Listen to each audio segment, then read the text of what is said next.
Adicional, ya se está grabando, sí, ya se está grabando perfectamente. Adicional a esto, ustedes tienen el prontuario, que ese sí me interesa que lo tengan, el prontuario de las razones financieras, ¿sí?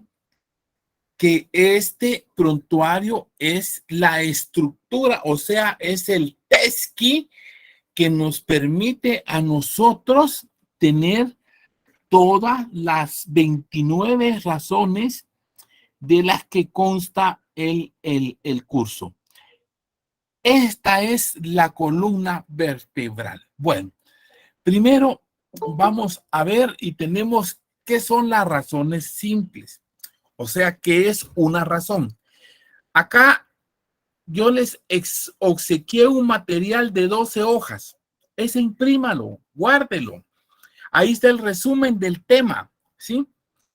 Por aparte, recuérdese que el licenciado Otoniel les mandó a regalar el libro de Larry Whitman. Ahí está analíticamente el total de las razones financieras. O sea que tienen doble material, más su famoso prontuario. Bueno, entonces, las razones simples. ¿Qué es una razón?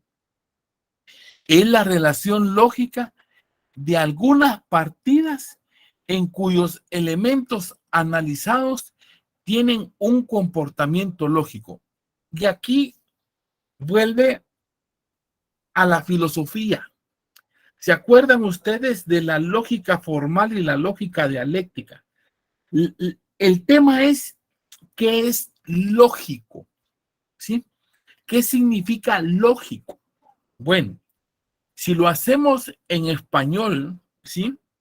Esa palabra lógica significa, ¿sí? Lo que es verdadero, lo que es razonable, lo que es comprensible y lo que es natural, ¿sí? Entonces, por ejemplo, un ejemplo de la lógica dialéctica y la lógica formal, ¿sí? Una rosa. La rosa por naturaleza es bella, ¿sí? Por naturaleza es aromática, por naturaleza es representativa. Entonces, por lógica, manifiesta muchas expresiones de agrado, ternura, comprensión, amor, etcétera. ¿Sí? Ese es el comportamiento. Ahora, llevemos ese comportamiento al nivel de la razón.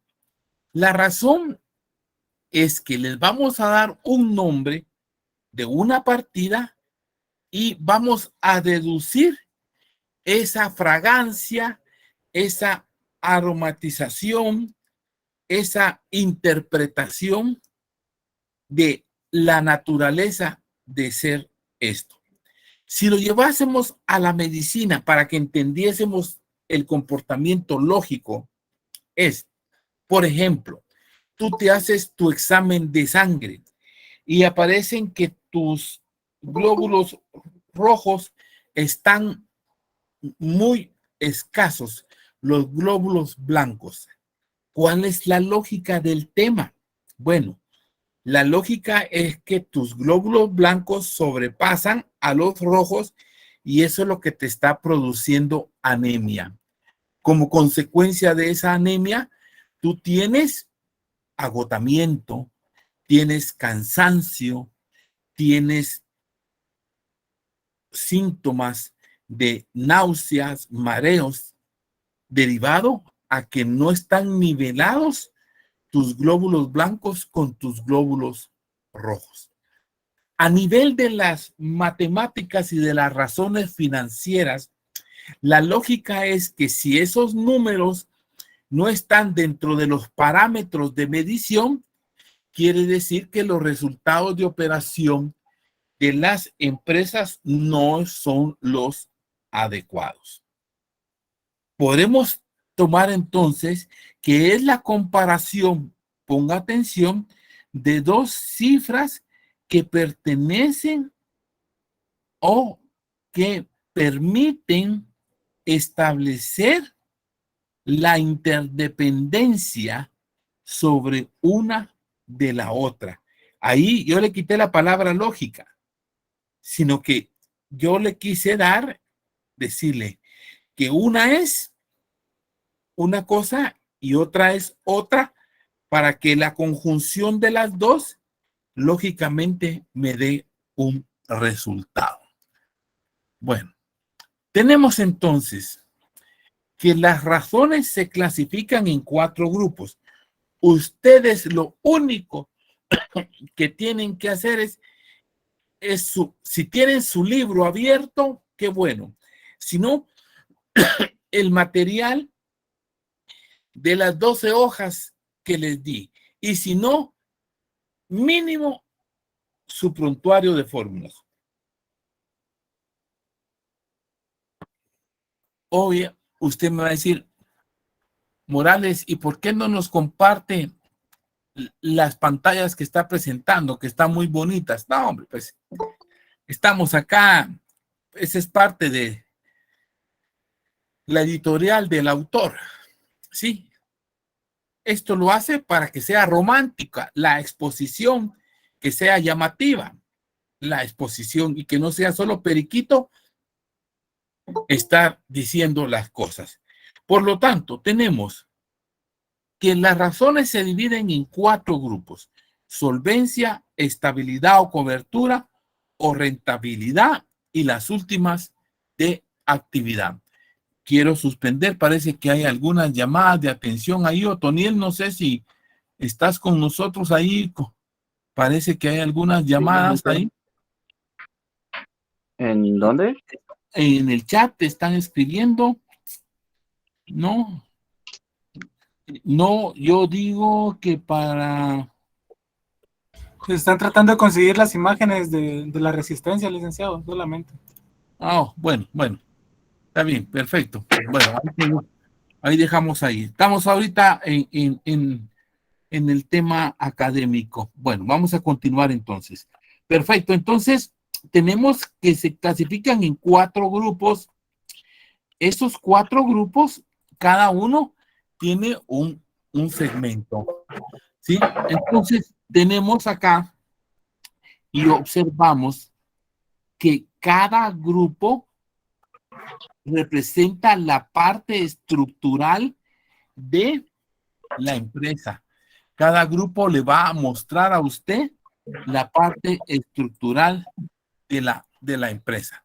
Entonces tenemos que el primer grupo como tal son las razones de solvencia. Y a mí lo que me interesa es que esto lo tiene en su material, pero lo que me interesa es que vea este pequeño resumen. Las razones de solvencia, en español sencillo, miden la capacidad a corto plazo de la empresa para pagar sus pasivos. Capacidad de la empresa para pagar sus pasivos. Esas son las razones de solvencia, en donde tenemos que la primera, ¿sí? Igual que las razones de estabilidad o cobertura, les va a decir que miden el grado de protección. Las anteriores les decía que medían la capacidad de pago.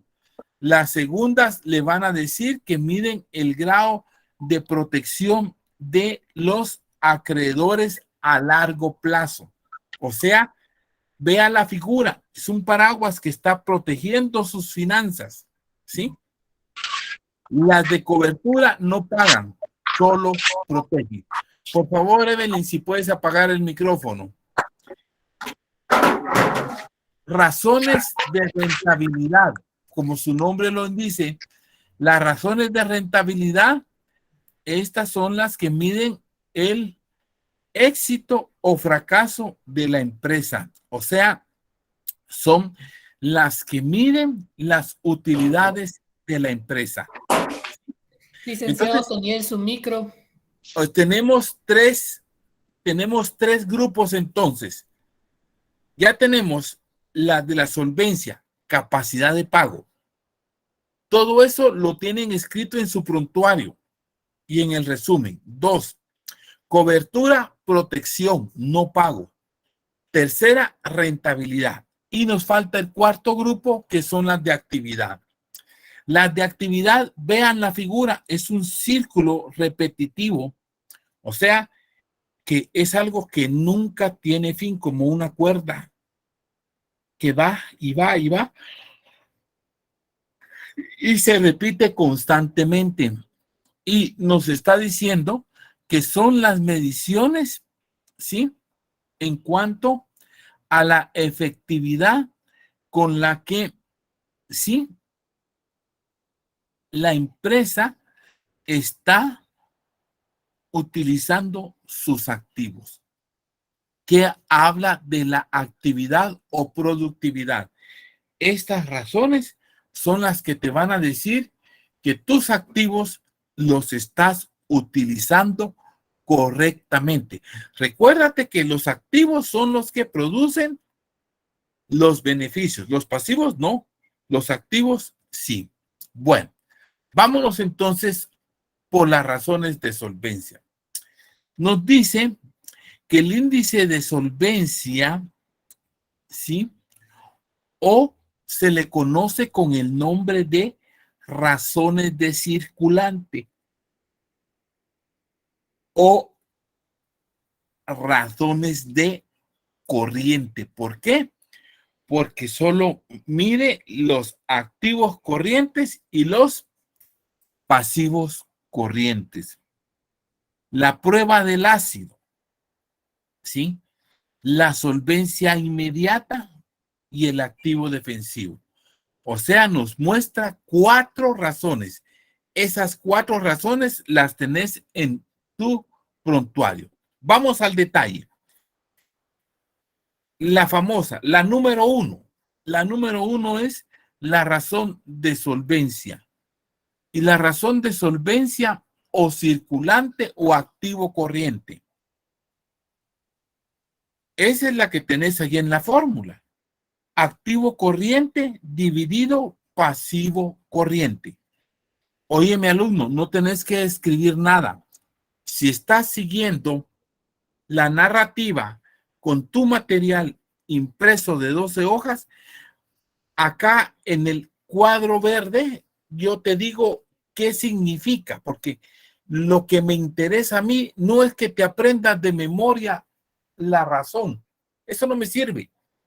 Lo que me sirve a mí es que entiendas para qué sirve esa razón, ¿sí?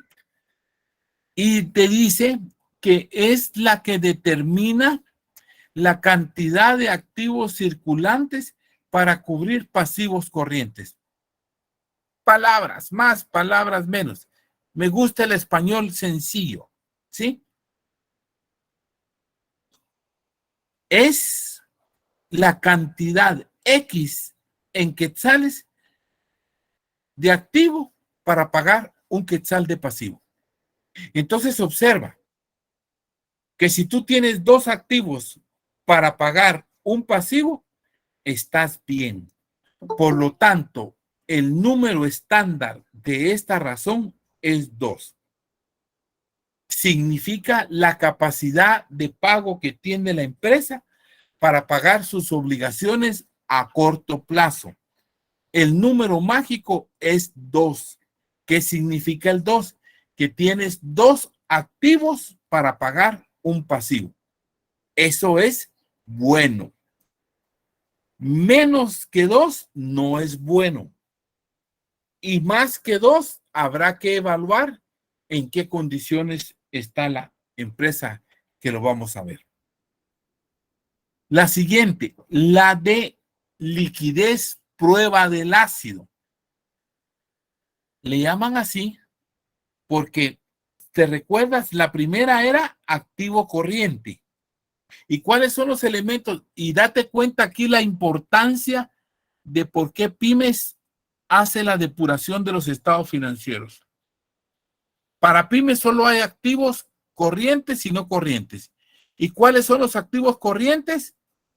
Inventarios, cuentas por cobrar y caja y bancos. No hay más.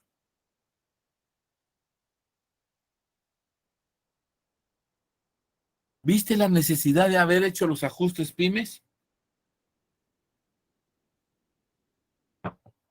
Y entonces tenés acá que los pasivos corrientes son las deudas reales, no facturas fantasmas. ¿Por qué le quitas o le restas el inventario? ¿Sí? Porque el inventario tiene que tener una expresión de voluntad para que pueda ser adquirido. Vámonos despacio en español. El inventario, ¿sí?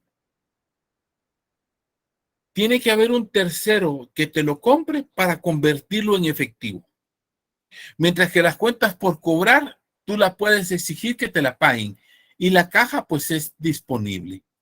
Entonces, ¿por qué es prueba ácida? ¿A qué se lleva a esa prueba ácida? ¿O por qué le llaman prueba de liquidez? Porque le quitan la especulación del inventario de que pueda ser adquirido o no pueda ser adquirido. Entonces, esto es más regulatorio. Sin embargo, los pasivos siguen siendo los mismos. Estás disminuyendo los activos, pero los pasivos son los mismos. Entonces, observa que el índice, si el anterior era 2:1, ahora acá te permite que sea 1 o 0.80. ¿Por qué? Porque cuando vimos en la clase del día lunes, la participación de los inventarios era el rubro más importante. Si se lo estás retirando, no lo estás utilizando como medio de pago, entonces por eso es que este índice te permite un valor de 1 o 0.80. Vamos al tercero, solvencia inmediata. Se le conoce como la disponibilidad. Es la capacidad disponible o la capacidad en efectivo para cubrir los pasivos a corto plazo. En español, mis hijos, la cantidad de dinero para pagar las deudas. Dinero, no bienes. Hagamos una síntesis. La solvencia, la número 1, tomaba en cuenta la caja, las cuentas por cobrar y los inventarios. La número 2 toma la caja, las cuentas por cobrar. Y la número 3 solo toma la caja. Pero observa que en las tres, las deudas siguen siendo las mismas. Lo que varía son los medios de pago, ¿sí? Entonces obtienes acá que acá observa que ya es entre 0.80 a 0.40. Quiere decir que tenés 40 centavos en efectivo para cubrir las obligaciones a corto plazo. Pero si debo un quetzal y tengo solo 40, estoy en desventaja. Sí, tenés 40 en efectivo, pero tenés otros medios de pago, tenés inventario y tenés cuentas por cobrar. Esa es la diferencia. Un minuto. ¿Se entendió lo que acabo de explicar, por favor? 3 razones que miden la capacidad de pago que tiene la empresa para cubrir sus obligaciones a corto plazo. Razones de solvencia. ¿Alguna pregunta? De mi parte, no, Lick. Ok, gracias. Lick, buenas ¿Qué tardes. manda? Buenas tardes. Esta solvencia inmediata es la razón de efectivo también, ¿verdad? Así es Ah, la razón de efectivo. Así y es. otra consulta, las inversiones a corto plazo, ¿se considera a corto plazo? Efectivo, efectivo. Ah, ok. Así es. ¿Alguien más? Bueno, la siguiente razón fue inventada hace muchos años. Cuando entró el COVID, yo la bauticé como COVID-19. Y vea que hace muchos años hubieron personas inteligentes que preveyeron qué podía pasar en el caso de pandemia. Y esa es la razón del activo defensivo. Ok, el activo defensivo es activo defensivo dividido el promedio de los desembolsos diarios. Aquí no te va a dar número, aquí te va a dar días de vida. Mira qué maravillosa esta razón.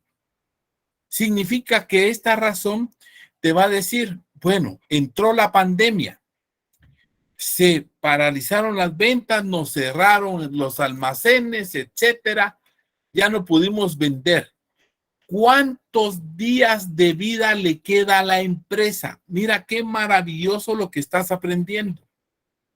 Esta razón mide el tiempo para el cual la empresa podrá operar echando mano de su activo líquido actual, sin recurrir a los ingresos provenientes de fuentes del año próximo o de las ventas.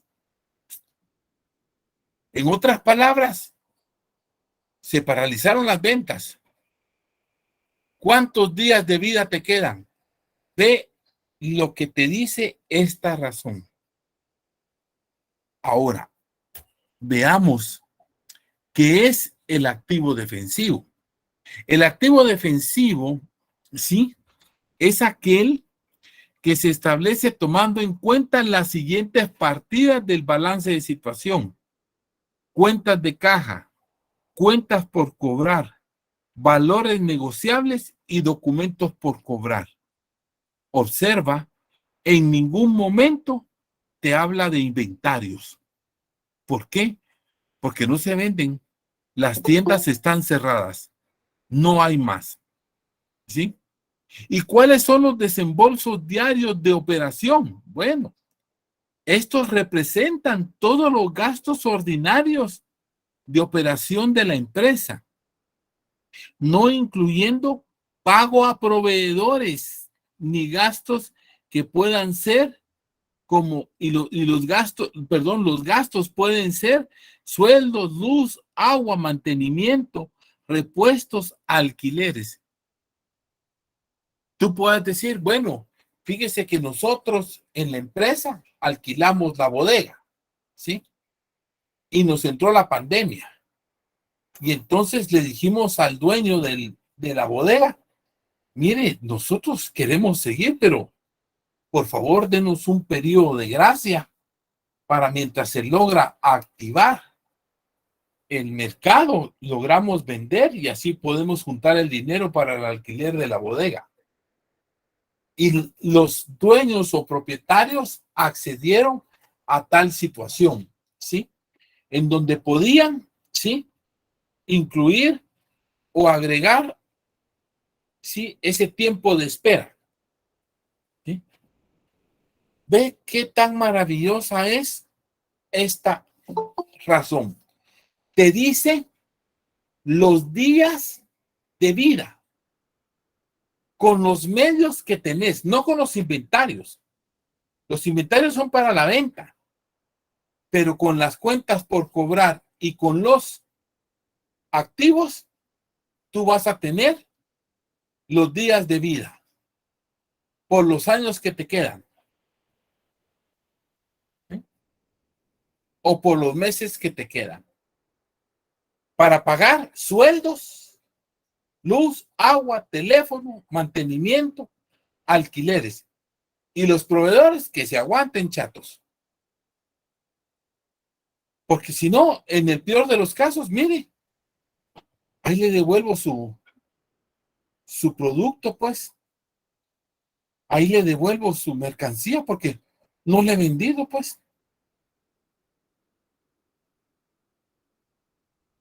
Vean esto. Hemos visto entonces 4 fórmulas. las fórmulas o razones de solvencia. La número 1, la solvencia. Para pagar las deudas. ¿Con qué? Con todos los elementos del activo corriente. Caja, cuentas por cobrar, inventarios. La número 2, liquidez. Para pagar deudas. ¿Con qué? Solo con la caja y las cuentas por cobrar. La número 3, solo con el efectivo. ¿Para pagar qué? Deudas. En todo es para pagar deudas. Y la cuarta, que es el activo defensivo, te va a decir, bueno, tu capacidad de pago era tanta, pero te quedan días de vida de tanto. Date cuenta lo que estás aprendiendo en estos momentos. ¿Cómo se va valorizando estos momentos? ¿Sí? Ve cómo vas analizando a la empresa en su entorno. O sea, acabas de entender el primer grupo, las razones que miden la capacidad de pago que tiene la empresa para cubrir sus obligaciones a corto plazo. Pasamos al grupo 2. En el grupo 2, estabilidad. No es medio de pago, es protección, es cobertura, es garantía. Y para eso hablamos de las razones de estabilidad, inversión en activos fijos, índice de productividad, endeudamiento de propiedad, perdón, índice de propiedad, de endeudamiento, de solidez, de cobertura financiera. Aquí estás hablando de 1, 2, 3, 4, 5, 6 razones que te hablan de protección, no medio de pago, de protección. Bueno, observemos la primera, la estabilidad. La estabilidad, ojo, observa, ya no habla de activo corriente, sino que habla de activo no corriente neto, o sea, le vas a restar la depreciación, ¿sí? El valor neto. ¿Contra qué? Las anteriores hablaba de pasivo corriente.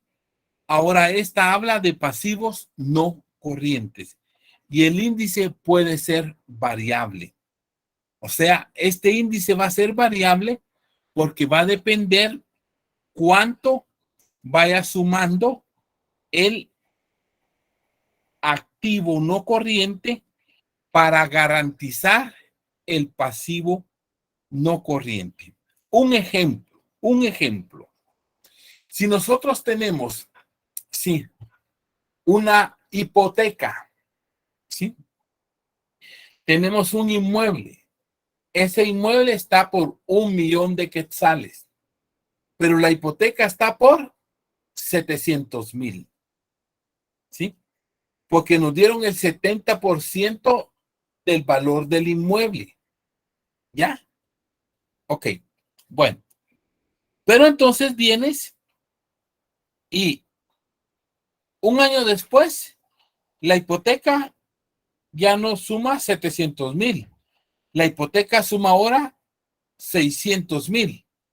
Pero el activo sigue sumando 1,000,000, porque ese activo no se deprecia. Entonces quiere decir que ahora el activo está comprometido en un 60%. El año pasado estaba en un 70%, ahora está en un 60%. Y así sucesivamente conforme se vayan desapareciendo o amortizando los pasivos no corrientes, automáticamente vamos disminuyendo los valores de cobertura. Esto es peligroso. Esto es peligroso porque va a llegar el momento en que es demasiada la protección que tenemos de los activos sobre las deudas que tenemos. Y esto sucede mucho en las hipotecas, que las hipotecas con el tiempo se van amortizando, pero los valores de los bienes inmuebles se van justipreciando, se van aumentando. Entonces, hay que tener mucho cuidado en cuanto a ese valor de cobertura. Como dice el cuadro, sí que nos muestra la forma en que los activos fijos están garantizando, no están pagando, están garantizando las obligaciones a largo plazo. ¿Sí? Ok. Vamos a la siguiente entonces. La siguiente es la inversión en activos no corrientes. Esta es la parte del capital contable, ¿sí? Que se utilizó para comprar activos no corrientes. Y aquí sí nos da un parámetro, sí nos habla y nos muestra y nos dice que puede ser entre un índice normal de un 40 a un 20%. Significa que del patrimonio se utilizó una parte para comprar esos activos no corrientes. No debemos de olvidar que las empresas nacen para generar riqueza, no para comprar activos. Entonces, por eso es que se está hablando entre un 40 y un 20% en donde los activos son comprados con el capital de los socios. Bueno, muy bien. Pasamos a la siguiente entonces. Y la siguiente es la propiedad. Bueno, vámonos despacio. Los derechos y obligaciones están manifestadas en el balance de situación. Los derechos son los activos y las obligaciones son los pasivos. Según la ecuación patrimonial, la diferencia entre activo y pasivo es el patrimonio. ¿Sí? Bueno, entonces tenemos acá y vamos a observar que la propiedad es el capital contable dividido el activo total. O, dicho en otras palabras, es el patrimonio dividido el activo total. ¿Qué significa ese 40%? Ese es el nivel moderado, el nivel estándar, el parámetro de medición. Si en una empresa usted es dueña del 40%, quiere decir que los acreedores son dueños del 60%. Pero ahorita estamos viendo la propiedad. Significa, oiga, como dice en el cuadro verde, nos señala, ¿sí?, el monto o la parte de los activos que han sido adquiridos con el capital de la empresa.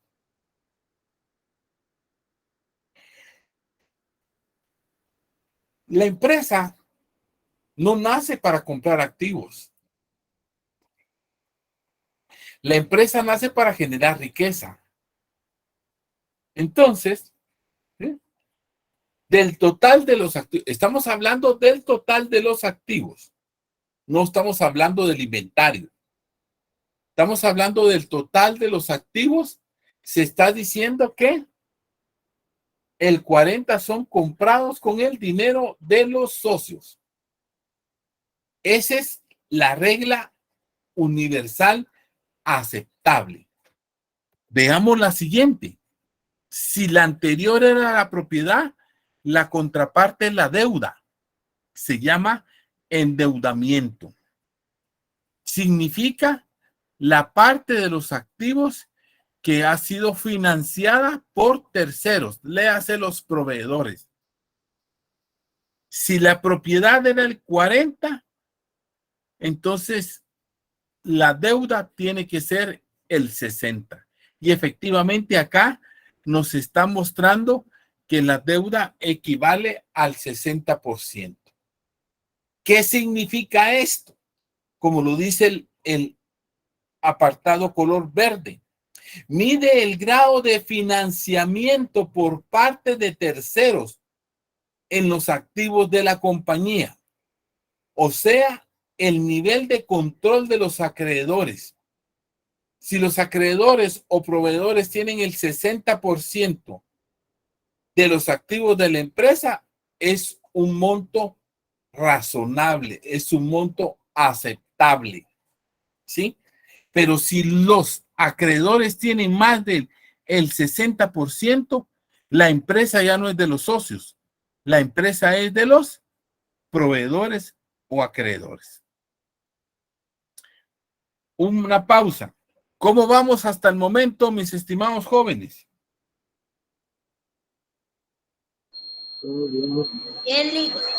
Bien, Bueno, sigamos pues. Ahí se recuerdan que les regalé su material de 12 hojas, donde lo que yo estoy narrando está claramente explicado. Y tienen su prontuario. Además, tienen su libro de Lawrence Whitman. No tienen por qué perder. ¿Qué manda? Muchas gracias, Lick. Ánimo, ánimo, ánimo. Solidez, o sea, qué tan fuerte soy, qué tan hold soy. ¿Ah? ¿Cuántos activos tengo versus cuántos pasivos tengo? El índice puede ser 1.5 o más. En español, tengo 1.50 de activo para pagar un quetzal de pasivo. Así de fácil. Entonces soy sólido porque tengo más activos para pagar más pasivos. Nos señala cuando los activos totales tiene la empresa para pagar un quetzal de pasivo. Significa que yo tengo 1.50 de activo para pagar un quetzal de pasivo. Acá quiero hacerles una pregunta. La pregunta que les quiero hacer, ¿qué pasa si este índice fuera igual a 1? ¿Cuál sería la situación de la empresa? Pensemos un poquito, pues.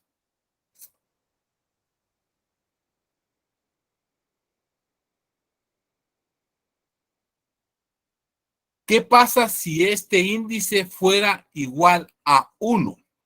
O sea, activo 10, pasivo 10 igual a 1. ¿Cuál sería el efecto? No tiene solidez, licenciado. Cero capital. Exacto, cero capital. No hay patrimonio. Y eso no es bueno. ¿Y qué pasa si el índice fuera 0.90 en lugar de 1.90? ¿Qué pasaría? Creo que ya va a quebrar. Está en proceso de pérdida. ¿Sí? Date cuenta cómo vas a través de los índices encontrando cuál es el nivel económico de la empresa. ¿Sí?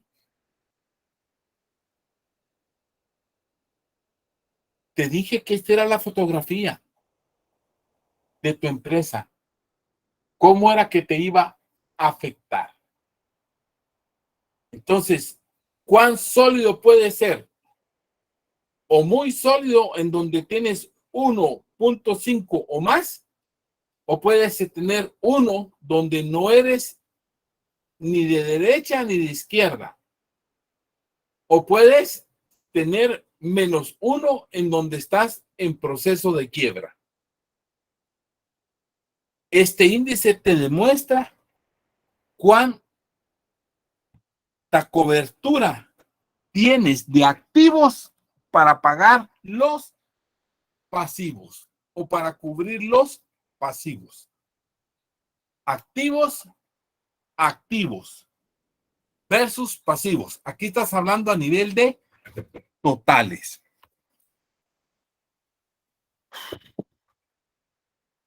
Lick, tengo Le consulta. escucho, honorable joven. ¿Y qué pasa si el índice es un 9 o un 10, por ejemplo? Bueno, tienes muchos activos y no tienes deuda. Ajá. Entonces, bueno, eso es súper bueno. Súper, súper bueno. Porque no tienes deuda. ¿Sí? Quiere decir que tu empresa es muy sólida. ¿Ya? Porque tienes 10 activos para pagar un quetzal de pasivo. Eso es súper, súper nítido. Eso es muy bueno. Muy bueno. Que es algo anormal, sí es cierto, pero es bueno. Se da. Sí es real. Puede darse. Esa sería la respuesta, joven. Gracias, Lick. Bueno. Tenemos entonces cobertura financiera. Este es el pecado mortal de las empresas. ¿Cuánto de nuestras utilidades sirven para pagar intereses? Así, en español. ¿Cuánto de nuestras utilidades sirven para pagar intereses? Mira, la fórmula es utilidades antes de gastos financieros dividido el gasto financiero. Nos muestra qué porcentaje de las utilidades es absorbido por la carga financiera. En español. ¿Cuánto de nuestras utilidades sirven para pagar intereses? Interesante, ¿verdad? ¿Para qué sirve esto en la vida? Bueno, tú tienes un préstamo y ese préstamo tiene que pagar intereses. ¿Y con qué lo pagas? Pues con tus utilidades.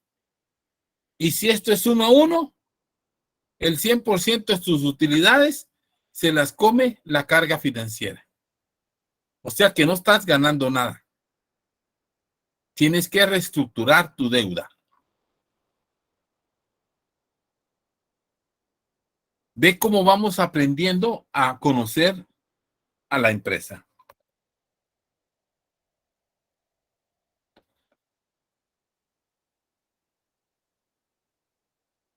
Pasémonos al tercer grupo, a las de las maravillas. O sea, o ganamos o perdemos. Y aquí tenemos el margen de utilidad, la tasa de rendimiento. Esa tasa de rendimiento, en español, ¿cómo se llama la tasa de rendimiento? El examen iba a ser el martes. La tasa de rendimiento, ¿cómo se llama?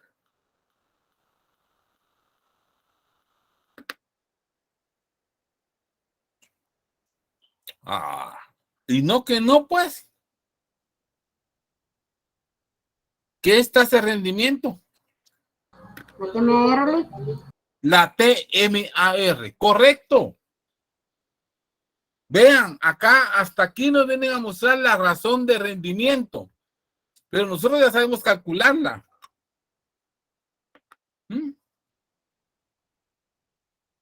Después habla de margen de utilidad. Margen de utilidad neta. Sistema francés DuPont. Rentabilidad de la inversión y la famosa UPA, la utilidad por acción. Todas estas razones te dicen, ¿ganaste o perdiste, chato? Resumen. Primer grupo, capacidad de pago, solvencia. Segundo grupo, cobertura a largo plazo, la estabilidad. Tercer grupo, ganancias o pérdidas, rentabilidad.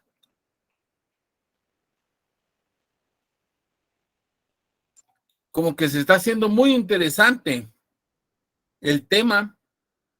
Date cuenta cómo estamos auscultando a la empresa. Auscultar quiere decir revisar, examinar a la empresa.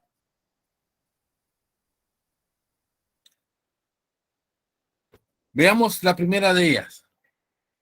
Margen de utilidad. Nítido. La utilidad neta. Dividido. Oiga, el sujeto objeto de examen. ¿Y cuál es? Las misericordiosas ventas netas. Siempre. Siempre, siempre, siempre. ¿Mm? ¿Y esto para qué sirve? Date cuenta. En español te lo voy a poner. Por cada quetzal que tú vendas, te vas a ganar 20 centavos. Ah, chispas, Batman. Eso me gusta. Quiere decir que si yo vendo 100,000 quetzales, ¿cuánto me gané? 20,000. De veras. Pues créelo. De veras. Los índices de tolerancia son 20 a 30%. Ya más de eso, puede ser contrabando, narcotráfico, venta de nieve, estupefacientes, actos ilícitos. De tanto que alumbre al sántano, que ni tanto que lo queme.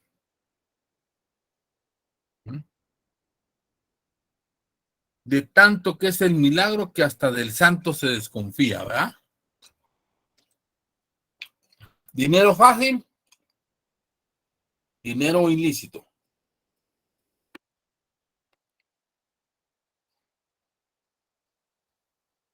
Por cada quetzal que vendo, me gano tantos centavos. TMAR.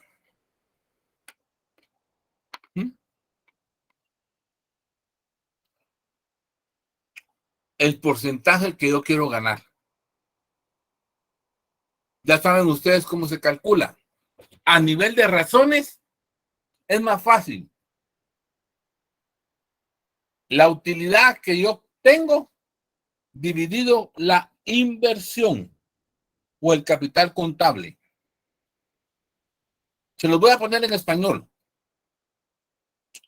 Por cada quetzal que yo invierta, me gano tantos centavos.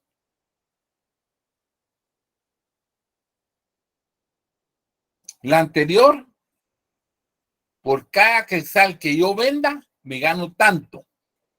Aquí es por cada quetzal que yo invierta, me gano tanto. Sencillo. Es lo que está diciendo el cuadrito verde. Pero creo que me es más fácil darme a entender o a explicarme cómo se desintegra el cuadro. La anterior, por cada quetzal que yo vendo, me gano tanto. Por cada quetzal que yo invierto, me gano tanto.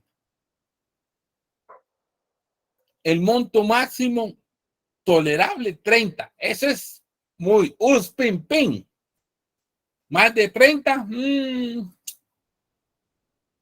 cosas nuevas veréis, amigo Sancho. Puede ser lavado de dinero, etcétera.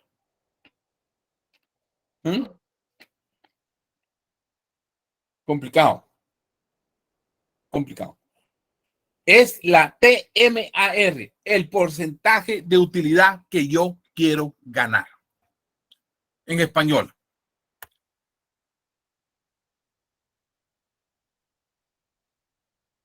Comienza la magia. La magia es la utilidad bruta. ¿Esto para qué sirve? Bueno, la utilidad bruta es ventas menos costo igual a ganancia bruta, ganancia marginal, utilidad bruta, ponga el nombre que usted quiera. Pero el porcentaje de la utilidad bruta se determina tomando la utilidad bruta versus el sujeto objeto de examen, que en el estado de resultados va a ser siempre las ventas netas. ¿Sí? La explicación de esta fórmula es bien extensa y nos dice que mide, ¿sí?, o no señala la ganancia que se obtiene por cada quetzal de venta, restándole los costos variables, costos, no gastos, costos variables de venta. ¿Sí? Este porcentaje es el que se utiliza para la fijación de los precios de venta. ¿Sí? Ya vamos, cuando veamos los casos prácticos, vamos a ver cómo calculamos los precios de venta. Esta fórmula, póngale marco, póngale entusiasmo, ¿sí? Póngale sentimiento. Esto es vida. Esto es universidad, pan del día. ¿Sí? Entonces, usted va a aprender, ¿sí?, a tener, ¿sí?, sus precios de venta a través de las fijaciones de las ganancias brutas. ¿Por qué varía la ganancia bruta? ¿Se recuerdan qué es ganancia bruta? Ventas menos costos igual a ganancia bruta. ¿Sí? Esa es la ganancia bruta. ¿Por qué razones varía? Primero, porque aumentan los costos, disminuyen los precios de venta, aumentan los precios de venta y disminuyen los costos. 4 escenarios distintos. Observémoslos. Tenemos una partida original de 20,000 quetzales, costos de 10, ganancia bruta de 10. Tenemos en el caso A, en donde aumenta el costo. De 10 aumentó a 15. La ganancia, ¿sí?, se redujo a 5. En el caso B, disminuyó el precio de venta, pero se mantuvo el costo. La ganancia 8 en relación a 10 también varió. En el caso C, disminuyó el costo. El precio de venta se mantiene. La ganancia varió a 12. En el caso D, aumento del precio. El costo se mantiene. La ganancia varió en 15,000. Observe entonces usted que son las 4 causas por las cuales cambia o se modifica la ganancia bruta.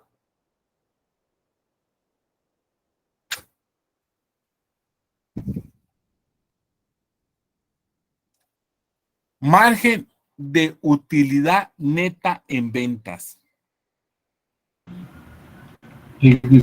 40%. Ya se acabó el tiempo, ¿va? Bueno, vamos a dejarla aquí. Vamos a continuar el próximo día lunes, Dios mediante. Bueno, a participar, los que puedan, a participar. No violencia, no violencia. Pacíficamente demostremos y hagamos valer nuestro derecho. Bueno, hasta acá los dejo. Nos platicamos el día próximo, día lunes, en horario habitual de clases, esperando que se encuentre normal la situación. Así que muchas gracias y buenas noches, con permiso. Buenas noches, Lick. Buenas noches. Buenas noches a todos. Feliz noche, Lick. Buenas noches, buenas noches, señorita. Buenas noches. Noches, señoritas, noches.